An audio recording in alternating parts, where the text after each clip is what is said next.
Okay, turn back time. It's BBC Coventry and Warwickshire. It's nearly 3:45. Now, we all know it's Blue Monday today. It's depressing. But there does seem to be something in the air. We've already heard about one unusual event in Kenilworth. Well, 2010, no, I'm not calling that, 2010, appears to have brought out the adventure in another team. And this is a team who are set to undertake the Mongol Rally later this year. And they're not just doing it in any old vehicle. No, apparently they've got Sir Jimmy Savile's Rolls Royce, of course. Well, that all makes sense. Thomas Andrews and Luke Walton are here to tell me all about it. Good afternoon. Afternoon, Mike. Obviously, I've got to leap straight in by asking about the whole why and how Sir Jimmy Savile's Rolls Royce. First of all, why? Why? Well, actually, it just kind of came about the whole rally and everything. We decided we were going to do it because we do these like road trips every summer, and we just started getting bored with following the sat nav and just going the motorway route. So we thought we'd try and find a new way of just travelling about and, you know, just going by compass sort of Where thing. do you normally go then when you go on these things, and how many of you do it normally? Between 5 and 8 of us have done it. We've been down to the south of Spain, been to Monaco for the Grand Prix, into Italy as well, and in France also. So, but you've had quite a nice time. You've gone to the nice places. Yeah, well, that's it. But the problem is, we get there, and you know, we're staying in a moderate hotel, your normal 3-star hotel or whatever. But it's all just very easy, and you know, it just kind of gets a bit mundane and boring once you've done it a few times. And so we were thinking about it, you know, a bit like ancient explorers and all of that sort of stuff. Right. And there isn't anything left to explore because everything's covered by sat nav. So. Just turn it off and use a map. Well, yeah, there is that. Another problem solved. But then you're still on the motorways and all that sort of thing. But we just happened by chance, I think it was my friend Jake, read in the Telegraph about the Mongol Rally and the rickshaw run. And basically, we just looked into it further and further, and then we just needed to find a car. So what is the Mongol Rally then? Well, the Mongol Rally is basically a drive from Goodwood down by Portsmouth to Mongolia via Prague and any other place you want to go. It's not actually a race, it's just really, it's a challenge.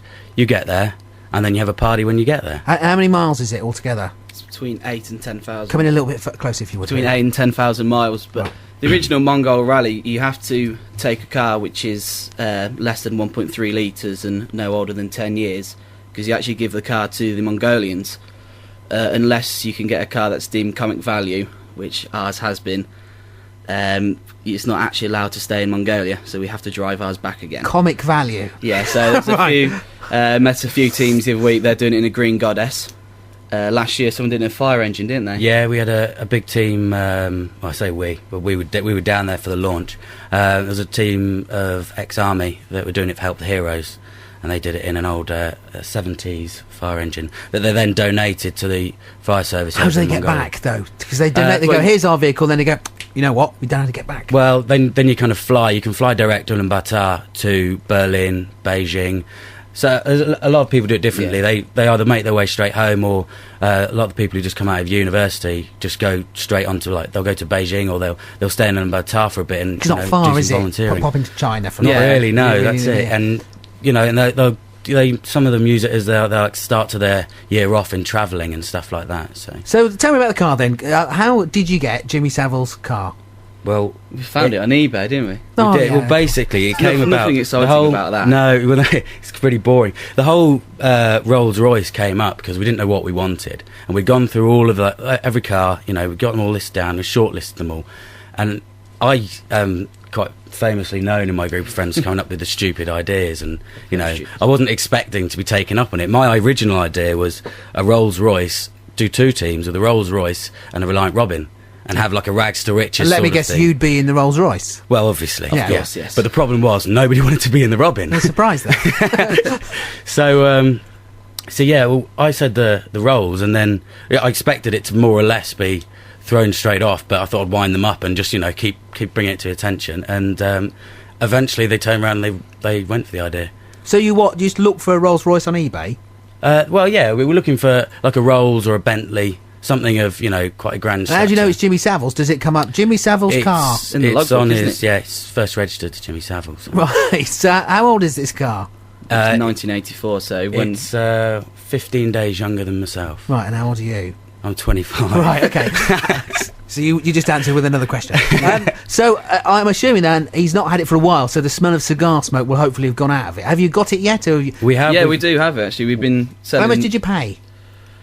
We nearly had it for 2,000. Right. But then it ended up being sold to somebody else for it to go straight on eBay again because they knew that we really, really wanted it, and we ended up paying 3.5, Right. which was over the odds for the condition of the car. Yeah, it's a bit battered, a bit rust in places Yeah, where but you don't want we're it. really kind of hoping that we'll be able to get in touch with Sir Jimmy himself, and maybe he might be able to help, or even just like, you know, because you guys seem to be a lot more interested because Jimmy's there. The papers are a lot more interested because it's We'd still be interested in you, don't you fear?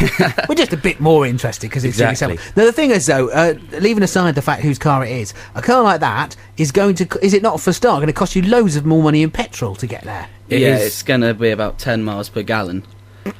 Yes, and so it's going to cost a fair bit, but the car's actually booked to be doing 14 miles to the gallon. Yeah. But we worked it all right out. then. It's It's old, though. It'll be it's doing doing worse. 11.8 at the moment, but Right. we don't think it's had a good service in quite a while. So You get that to 12. Yeah, the Yeah, worst thing is hopefully. about it, the fuel gauge doesn't work at the moment. Fuel so we gauge doesn't work, that's don't gonna- know again, that's how gonna be a much problem. fuel is actually in there. Right, Yeah. so we always have to take a can, so when it runs out, you have to well, put a can we in. basically fill it up, and for every pound we put in, we allow 2 miles to be driven.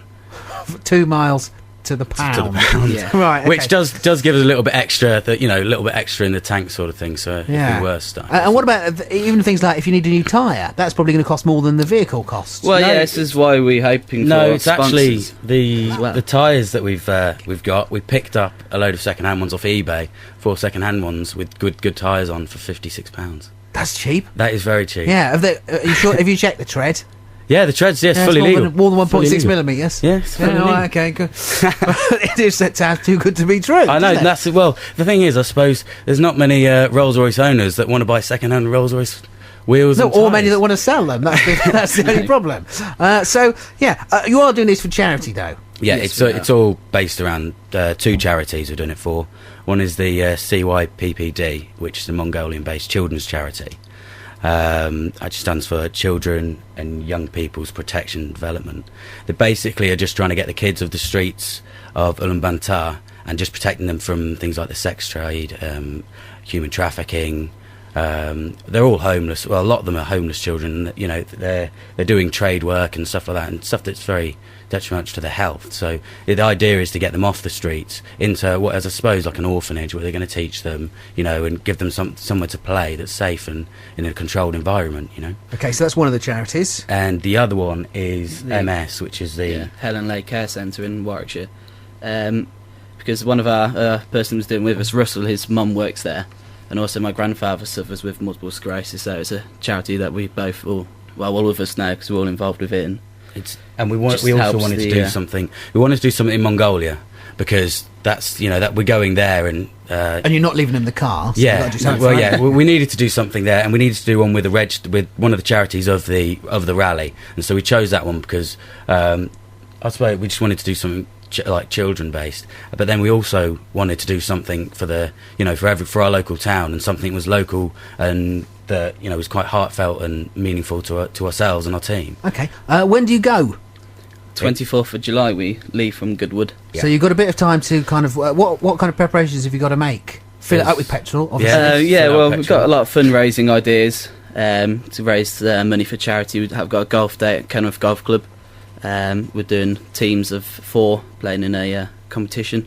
So at £40 a head, which includes your green fees and a 2-course meal. So we're doing that. We also sell donuts at Wellsbourne Market, Krispy Kreme in Selfridges. Let us have the donuts at trade price, and we can sell them off, which is quite good actually. How many have you eaten yourselves? 'Cause- Well, we're buying probably 2 boxes. but I paid for every one. Yeah, right, I'll yeah. put my hand out, I paid for every single one. Okay, so obviously if people want to help or find out more, there must be a website. There is a website, yeah. It's www.mongolrally2010.co.uk.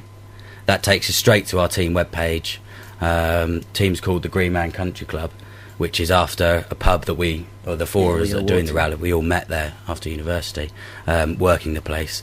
And so we couldn't think of anything better, really. Okay, that's fair enough. Can't think of anything better. While we've been talking, there's a text come in that says, clunk click every trip. Do you know what that's about? You're showing your age, you youngsters. It's what Jimmy Savile used to say.